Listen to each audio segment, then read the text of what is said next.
Zelensky ingin bicara langsung dengan Xi Jinping, minta Cina tekan Rusia agar akhiri perang.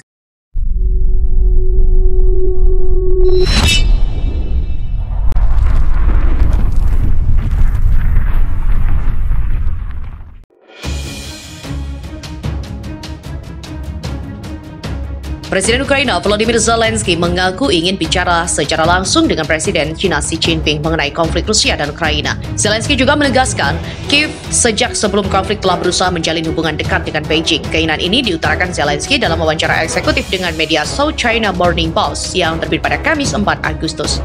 Ia mendesak China menggunakan pengaruh politik dan ekonominya kepada Rusia agar perang berakhir. China adalah negara yang sangat kuat, ini adalah ekonomi yang kuat. Jadi itu secara politik ekonomi dapat mempengaruhi Rusia dan China juga anggota tetap Dewan Keamanan PBB, kata Zelensky. Wawancara dengan SCMP merupakan interview pertama Zelensky dengan media Asia sejak invasi Rusia ke Ukraina. Ia mengaku terakhir kali berbicara dengan Xi Jinping setahun yang lalu. Saya ingin berbicara langsung, saya melakukan satu percakapan dengan Xi Jinping setahun lalu, kata Presiden dalam laporan SCMP. Dikutip dari The Hill, Zelensky menyebut China sebagai negara yang kuat serta ekonomi tangguh. Ia juga menegaskan perekonomian Rusia akan sangat menderita jika Beijing mengambil langkah-langkah ekonomi untuk melawan Moskow. Saya yakin bahwa tanpa dasar China untuk Federasi Rusia akan merasakan isolasi ekonomi sepenuhnya. Itu adalah sesuatu yang bisa dilakukan China untuk membatasi perdagangan dengan Rusia. China, kata Zelensky, berusaha untuk menjaga sentimennya tetap seimbang mengenai operasi militer Moskow. Jika kita beroperasi tanpa undang-undang, lalu mengapa kita harus memiliki Dewan Keamanan jika ada negara atau beberapa negara di dunia dapat memutuskan untuk menggelar aturan secara militer?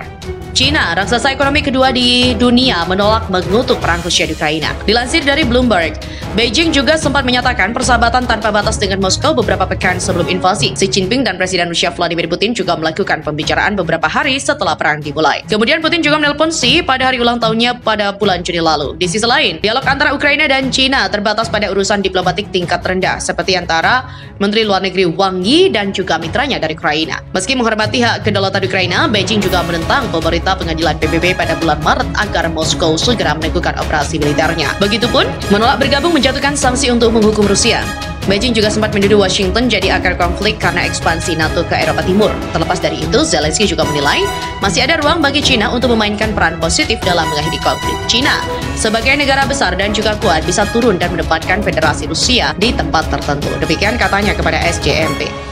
Dalam waktu kurang dari 10 jam setelah 5 otoritas Tiongkok termasuk Kementerian Luar Negeri China, Komite Tetap Kongres Rakyat Nasional, Kantor Urusan Taiwan, dan Komite Sentral Partai Komunis China, Komite Luar Negeri, Komite Nasional Konferensi Konsultatif Politik Rakyat China, dan Kementerian Pertahanan Nasional menggunakan bahasa yang kuat dan tegas untuk mengutuk kunjungan Pelosi. Kementerian Luar Negeri China memanggil Duta Besar AS untuk China, Nicholas Burns, untuk memprotes kunjungan Pelosi. Nasihat negara China dan Menteri Luar Negeri Wang Yi mengeluarkan pernyataan keras kedua yang mengutuk kecampur tangan AS terhadap kedaulatan China. Kedutaan besar China di negara-negara seperti Inggris, Jepang, dan India semuanya mengeluarkan pesan keras yang begitu sama. Dan Qin Gang, utusan China untuk AS, mengajukan representasi serius dan protes keras di tempat pertama dengan Dewan Keamanan Nasional, Gedung Putih AS, dan Departemen Luar Negeri. Selain peringatan diplomatik yang pernah dan belum pernah terjadi sebelumnya, latihan militer bersama di sekitar pulau oleh Tentara Pembebasan Rakyat Cina PLA dilanjutkan pada Rabu dengan blokade bersama, serangan laut, serangan darat, dan pelatihan tempur udara dengan partisipasi senjata canggih termasuk jet tempur siluman J-20 dan DF-17 rudal hipersonik setelah latihan dimulai pada Selasa malam.